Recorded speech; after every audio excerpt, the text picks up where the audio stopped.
ایک تو حملہ ہو گیا, ٹھیک ہے, حملہ ہو گیا, گولہ باری ہو گئی, بم پھینک دیے, لوگ مر گئے. آپ اپنے آپ کو مظلوم, جہاں اپنے آپ کو مظلوم سمجھتی ہوں نا, جو اسٹیج میں اپنے آپ کو مظلوم سمجھتی ہوں, وہ وہاں سمجھتی ہوں کہ میں آخر کس سے پوچھوں, کس کے آگے جا کے رہوں, کس سے آواز اٹھاؤں کہ یہ کس نے کیا ہے.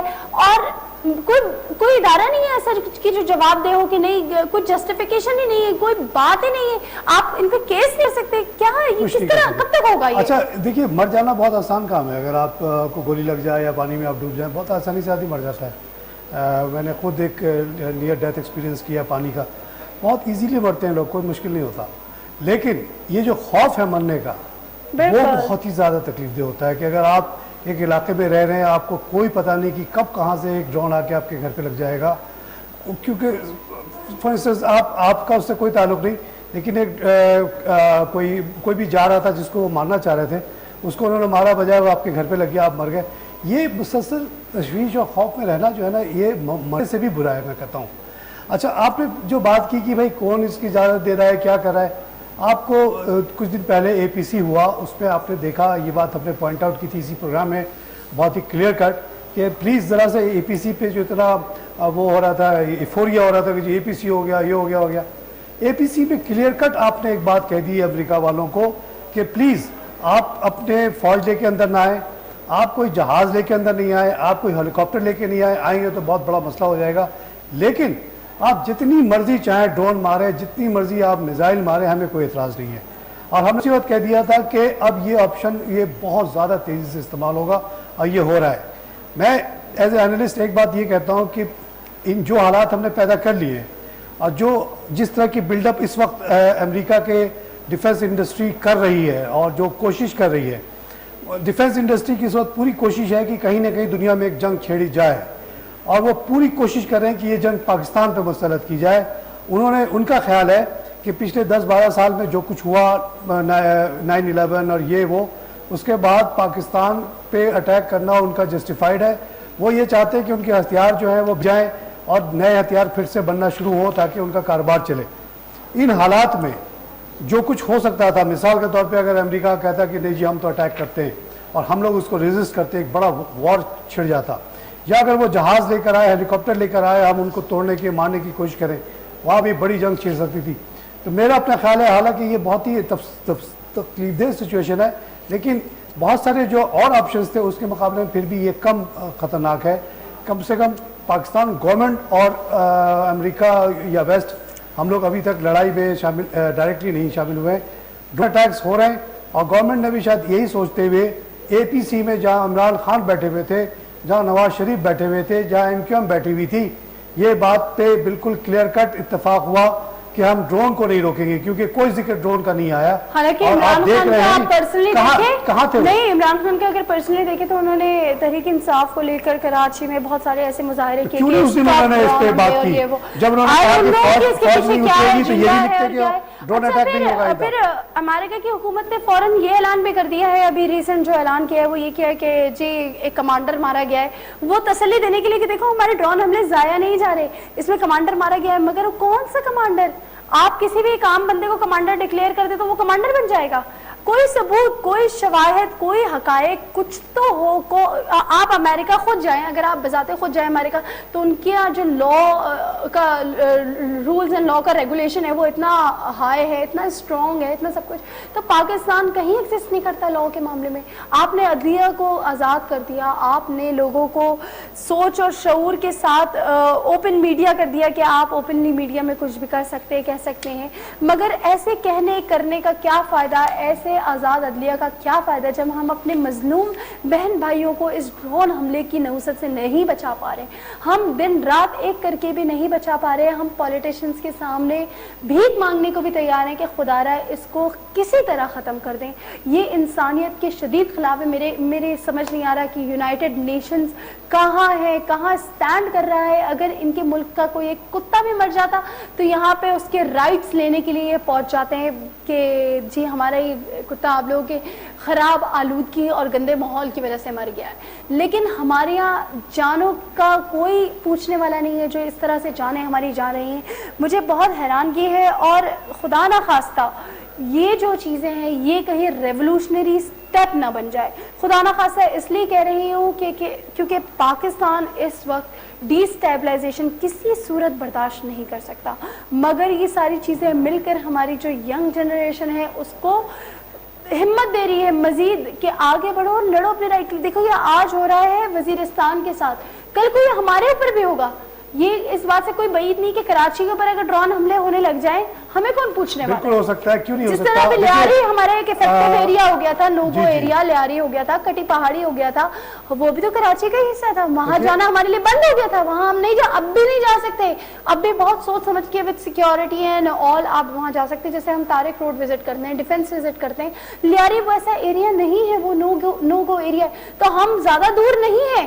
اگر ہم میں سے سب یہ بات یہ جو ہماری عام عوام ہے, ہم سب یہ بات سمجھ لیں کہ ہم اس جگہ سے, ہم نارتھ وزیرستان کے لوگوں سے زیادہ دور نہیں ہیں.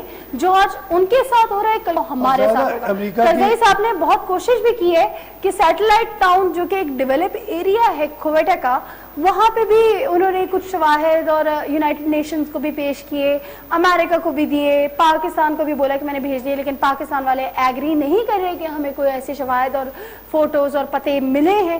تو وہ یہ بھی چاہ رہے تھے, جہاں تک ان کی نشاندہیاں اور یہ سب کہہ رہی ہے, تو وہ یہ بھی چاہ رہے تھے کہ سیٹلائٹ ٹاؤن میں کوئٹہ میں یہ کام شروع ہو جائے, جہاں پہ پراپر لوگ رہتے ہیں, گھر بنے ہوئے ہیں, آفیسز ہیں. تو میری یہ عام عوام سے ریکویسٹ ہے کہ اگر ہم نے آج اس بارے میں کوئی سٹیپ نہیں لیا تو وہ دن دور نہیں کہ یہ ہم پر ہونے لگ جائے گا. زیادہ دیکھیے امریکہ کی بالکل اسٹیٹڈ پالیسی ہے, اس کو کسی پاکستانی گورنمنٹ کے کسی لیول پہ چیلنج نہیں کیا گیا کہ ہمیں جہاں کہیں بھی پاکستان میں کوئی ٹیررسٹ ملے گا ہم اس کو ماریں گے. کوئی قید نہیں ہے کراچی کی, اسلام آباد کی, ایبٹ آباد کی. کہتے ہیں کہ اگر مثال کے طور پہ ملا عمر کراچی میں موجود ہے اور ان کو یہ پتہ چل گیا ہے, ہم جہاں بیٹھے ہوئے اسی بلڈنگ میں ہیں, تو یہاں پہ ڈرون گرے گا, ڈیفینیٹلی گرے گا, کوئی نہیں روک سکتا. گورنمنٹ نے اس کو روکا نہیں ہے. گورنمنٹ نے اس طرح تو پھر جو اسامہ کی فیملی جو امریکہ میں رہ رہی ہے, آپ اس پہ حملے کرنے سٹارٹ کر دیں. آپ ہم اپنے پاکستانی جہاز بھیجتے ہیں کہ اس پہ میزائل پھینکنے شروع کر دیں. اسامہ کی جہاں جہاں فیملی رہ رہی ہے, جہاں جہاں ہمیں ڈاؤٹ ہے کہ امریکہ کے اس اسٹیٹ میں ہے, اس ایریا میں, تو ہم بھی سٹارٹ کر دیتے ہیں. ہمیں کیوں نہیں, یہ رولز ہمارے لیے کیوں نہیں. ون سائیڈڈ گیم ہے نا. دیکھیے آپ ایک دنیا کے سپر پاور سے ٹکرا گئی ہیں اور وہ آپ کو جو چاہے کرے, آپ کچھ بھی نہیں کر سکتے. یہ سب آپ کی آرمی کو بھی پتہ ہے, آپ کے پولیٹیشنز کو بھی پتہ ہے. کوئی مقابلہ ہے ہی نہیں اس جنگ میں. اچھا, کچھ لوگ کہتے ہیں, کچھ ہمارے جو اچھے مانے ہوئے اینالسٹ ہیں ملک کے اور بہت سارے سیاستدان یہ بات کرتے ہیں کہ یو ایس ایڈز لے کر ہم نے اپنے آپ کو بیچ دیا ہے. یو ایس سے ایڈز لے کر ہم نے اپنی خودداری بیچ دی ہے, اپنے ملک کی خودداری. تو یہ کہاں تک صحیح ہے؟ یہ دیکھیے, اگر آپ اس کی اگر برا نہ مانیں تو میں آپ سے یہ کہوں کہ یہ بات ایسی ہے, کسی کو اچھا لگے برا لگے, پاکستان کو بنانے میں امریکہ کا بہت بڑا ہاتھ تھا. پاکستان کو جب بنایا گیا تو وہ جو برٹش آرمی کا جو کنٹرول تھا پاکستان پہ, وہ اینگلو برٹش آرمی کنٹرول میں چلا گیا. شروع سے پاکستان ویسٹ کا ایک الائی, اس کا ایک اعلی کار رہا ہے. اس نے کبھی بھی انڈیپینڈنٹ پالیسی اپنی اختیار نہیں کی. جو بات کہتے ہیں کہ جی لیاقت خان کو وہاں رشیا نے بھی بلایا تھا, سوویت یونین نے بھی اور امریکہ نے بھی, یہ سب بیکار کی باتیں ہیں. شروع سے ہی ہم امریکہ کی مدد سے ہی بنے, امریکہ کے آشیرواد تھی, اور جاتے جاتے انگریز جو ہے نا ہمیں امریکہ سے ملا کے چلا گیا. پہلے دن سے جہاں تک مجھے پتہ ہے, میں نے بڑے بڑے جنرل سے ہی بات سنی ہے, جنرل یعقوب جیسے لوگوں سے اپنے کانوں سے سنی ہوئی بات ہے. وہ کہتے کہ جی ہم تو شروع سے بالکل جو ہے نا امریکن آرمی ہی تھے, ہمارا انڈر ویئر, ہمارا پینٹ, ٹراؤزر, سب چیز امریکہ سے آتا تھا, ٹریننگ ہماری وہاں سے ہوتی تھی. 67% ہمارا جو بجٹ تھا وہ امریکہ سے آتا تھا. It was almost American army T 1965. اچھا, تو شروع سے ہم لوگ ایک دم جو ہے ہم جو اسرائیل کی جو بات کرتے ہیں نا, پلیز برا نہ مانیے گا, جو آج اسرائیل ہے وہی پاکستان شروع سے رہا ہے آلموسٹ ایک دم امریکہ کا کلوزسٹ الائی, امریکہ کا کلوزسٹ اس ایریا میں. آپ کے پشاور سے جہاز اڑتے تھے سوویت یونین پہ جاسوسی کے لیے. U2 کا واقعہ بہت مشہور ہوا, تو اس وقت خروشچیف یہ سوویت یونین کا لیڈر تھا, اس نے کہا تھا میں پشاور کے ساتھ ساتھ پاکستان کا تہس نہس کر دوں گا.